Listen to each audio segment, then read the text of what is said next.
5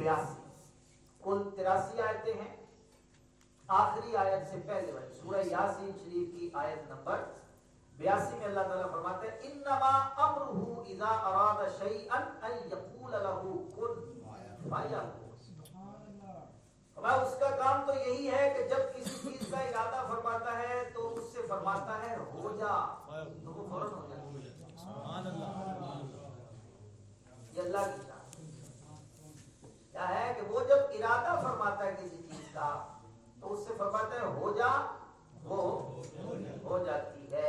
سورہ احقاف کی آیت نمبر 33 میں اللہ تعالیٰ فرماتا ہے اولم يروا ان الله الذي خلق السماوات والارض ولم يعي بخلقهن بقادر على ان يحيي الموتى. کیا انہوں نے نہیں دیکھا کہ وہ اللہ جس نے آسمان اور زمین بنائے اور اس کے بنانے میں نہ تھکا اور اس کے بنانے میں وہ نہ تھکا, وہ اس بات پر قادر ہے کہ مردوں کو زندہ کرے. اچھا یہ عقیدہ انہوں نے کس بنا پر اختیار کیا تھا؟ وہ یہ کہتے تھے کہ کیونکہ آخرت پر تو ان کا ایمان تھا نہیں, آخرت کو وہ نہیں مانتے تھے. جبکہ نبی پاک صلی اللہ تعالی علیہ وآلہ وسلم نے جب اللہ کی وحی ان کے سامنے بیان کی, توحید کا درس دیا, قرآن کے ہم نے بیان کیا تھا 3 بڑے بڑے مضامین ہیں, توحید, رسالت اور آخرت. قرآن کے جو بڑے بڑے 3 مضامین ہیں وہ کون سے ہیں؟ توحید, رسالت, آخرت اور آخرت. وہ آخرت کا جو ایک دن ہے نا, اس ایک دن کو منوانے کے لیے اللہ تعالیٰ نے 1000 آیتیں قرآن میں نازل کی. ایک دن کو آخرت کا دن ان کا نظریہ نہیں تھا, آخرت پر ان کا نظریہ نہیں تھا. انہوں نے کہا کہ جب ہم مر جائیں گے تو اللہ تبارک و تعالیٰ تو تھک چکا ہے, وہ ہمیں دوبارہ زندہ نہیں فرما سکے گا. حالانکہ یہ ان کی پرلے درجے کی کیا ہے؟ جہالت ہے. اس قسم کی جو آیات ہے نا, یہ سورہ قاف کی آیت نمبر 15, سورہ قاف کی آیت نمبر 38 میں بھی اسی بات کا رد کیا گیا ہے. تو اس قسم کے شرک کی تردید میں ایسی ہی آیات ہیں جن میں فرمایا گیا ہے کہ ہمیں عالم کے بنانے میں کسی قسم کی کوئی تھکاوٹ محسوس نہیں. اللہ تبارک و تعالیٰ نے فرمایا کہ کسی قسم کی کوئی تھکاوٹ نہیں پہنچی. اس قسم کے شرک قیامت کے منکر بھی تھے. اس قسم کے جو مشرک تھے وہ قیامت کے بھی منکر تھے, کیونکہ وہ یہ سمجھتے تھے کہ ایک دفعہ دنیا پیدا فرما کر حق تعالیٰ تھک چکا ہے اور اب دوبارہ کیسے بنا سکتا ہے. اس لیے فرمایا گیا کہ ہم تو صرف کن فرماتے ہیں اور جس کو کن کہتے ہیں وہ ہو جاتا ہے. جس کو ہم کن کہتے ہیں وہ ہو جاتا ہے. لہذا تھکن کیسی, لفظ ایک کن بھی تو فرمایا ہے, تو فرمایا کہ ہم دوبارہ پیدا کرنے پر بھی بدرجہ اولا قادر ہیں. کیونکہ یاد رکھیے اعادے سے نا ایجاد مشکل ہوتی ہے. اعادے سے دوبارہ کسی چیز کو بنانے سے پہلی مرتبہ بنانا مشکل ہوتا ہے. ایسے یہ اعادے سے ایجاد مشکل ہے, لیکن یہ کس کے لیے؟ مخلوق کے لیے. اللہ تعالیٰ کے لیے دونوں یکساں ہیں. نہ اس کے لیے ایجاد مشکل ہے نہ اس کے لیے اعادہ مشکل ہے, کیونکہ آسان اور مشکل